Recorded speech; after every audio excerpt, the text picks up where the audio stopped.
అది పార్టీ భవిష్యత్తు కావచ్చు, లేదా 5 ఏళ్ళు ఒక స్థిరమైన ప్రభుత్వం ఉండాలంటే ఎటువైపు ఎట్లా వెళ్తే బాగుంటుందని మీరు భావిస్తున్నారు? అంటే ఇప్పుడు వాజ్పేయి ఆధ్వర్యంలోని పార్టీ మితవాద పార్టీగా ముద్రపడ్డది.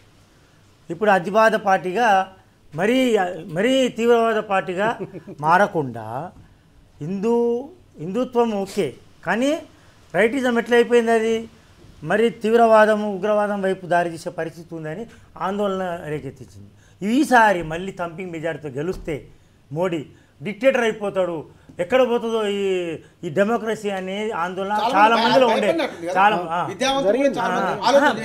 పోతాడు ఈసారి థంపింగ్ మెజారిటీతో వస్తాడు, కానీ ఏమవుతుంది అని ఆందోళన ఉండే. బలమైన ప్రతిపక్షం రాకపోతే పాలన వైపు దేశాన్ని మూవ్ చేస్తున్నాడు రాజ్యాంగం మార్పు ఒకటి, ప్రభుత్వంలో ఉన్న మంత్రులే ఖచ్చితంగా మారుస్తాం, ఎందుకు మార్చాం అని అనడం. ఈడీ సిబిఐ ఇవన్నీ అంటే ఒక రకమైన ఏమైందంటే నిర్బంధం పెరిగిపోయింది. నిర్బంధం పెరిగిపోవడం వల్ల ఇండియా ఇంత దగ్గరకు వచ్చింది.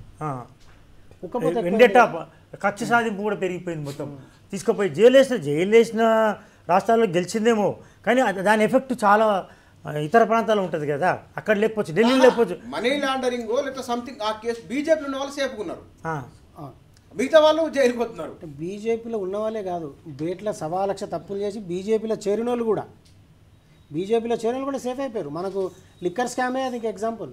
అరవిందో ఫార్మా అసలు సూత్రధార అయితే ఆయన తీసుకొని వదిలేసి ఎలక్షన్ బాండ్స్ ఎవరెవరు ఇచ్చిండ్రో అందులో నిందితులు ఉన్నారు, కల్పిట్స్ ఉన్నారు, వాళ్ళంతా సంపద దోచుకునే ఉన్నారు, వాళ్ళకేమో క్లీన్ చిట్ వచ్చింది. మామూలుగా ఉండేళ్ళకు అరవింద్ కేజ్రీవాల్ ఇప్పుడు కవితను అరెస్ట్ చేసినా ఏమంటారు, పొలిటికల్ వెండెట్ అంటారు, పొలిటికల్ అరెస్ట్ అంటారు దాన్ని. మరి అరవిందో ఫార్మాను ఎందుకు వదిలేసారు?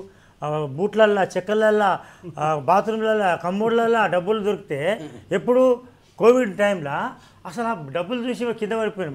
పేదల నెత్తురు దాల్చిన రూపం బలిసిన జలగలు దాచిన పాపం అని, పేదల నెత్తురు దాల్చిన రూపం బలిసిన జలగలు దాచిన పాపం, ఆ పాపాన్ని దాచిన పాపం దేవుడు చేసిన మనుషులల్లో సిసి రాసిందని. అయితే ఏమైంది, ఆ బలిసిన జలగలు దాచిన పాపాన్ని తీసుకొని కూడా అవి ఎక్కడ పోయినా పైసలు చూపెట్టలేదు ఇప్పటివరకు మోడీ గవర్నమెంట్. మన దగ్గరనే హైదరాబాద్ని పట్టుకున్నారు, ఎక్కడెక్కడ చెక్క డబ్బలల్లా బూట్లల్లా ఆ పైసలు ఎట్లెక్కడ వస్తున్నాయి అని ఇన్ని చూస్తే కూడా అవి ఎక్కడ పోతున్నాయి. దానికి ఒక ట్రాన్స్పరెన్సీ లేదు. మరి అరవింద ప్రాణం పట్టుకున్నప్పుడు వాడిని ఇప్పుడు క్లీన్ చిట్, వాడిని ఇప్పుడు ఏది అప్రూవర్గా మార్చారు. జైలు లేడు, మామూలుగా జైలు మారినా కానీ ఇవన్నీ మార్చుకోవాలి, వీళ్ళు పద్ధతి మార్చుకోవాలి, అందరు గమనిస్తుంటారు. అసలు మోడీ మీద ఉన్న అభిప్రాయం తగ్గిపోవడానికి కారణం ఏంటంటే ఈ వెండెటా పాలిటిక్స్, సిబిఐ, ఈడీ ఇవన్నీ ఎక్కువ ప్రయోగం చేస్తున్నారు.